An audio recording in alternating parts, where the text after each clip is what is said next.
بسم الله الرحمن الرحيم. سيقول لك المخلفون من الأعراب شغلتنا أموالنا وأهلنا فاستغفر لنا. يقولون بألسنتهم ما ليس في قلوبهم قل فمن يملك لكم من الله شيئا إن أراد بكم ضرا أو أراد بكم نفعا بل كان الله بما تعملون خبيرا.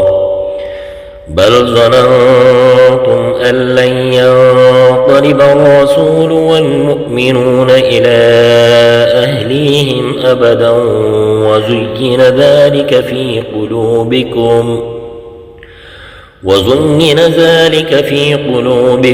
وظننتم ظن السوء وكنتم قوما بورا.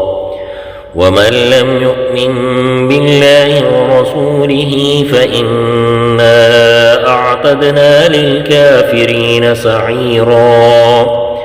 ولله ملك السماوات والأرض يغفر لمن يشاء ويعذب من يشاء وكان الله غفورا رحيما.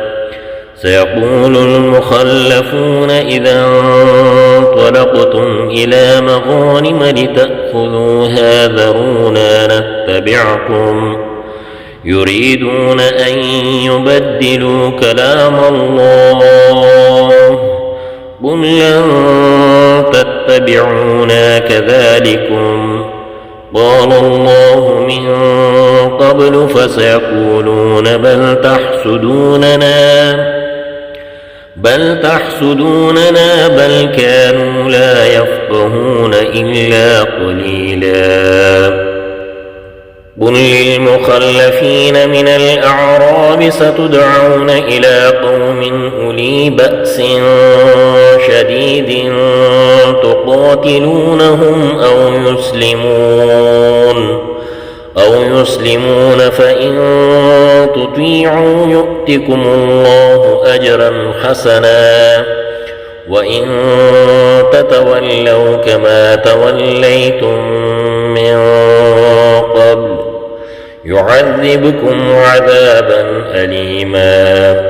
ليس على الأعمى حرج ولا على الأعرج حرج ولا على المريض حرج ومن يطع الله ورسوله يدخله جنات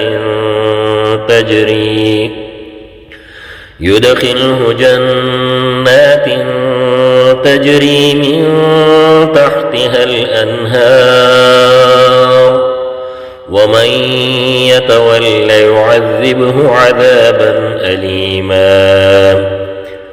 صدق الله العظيم.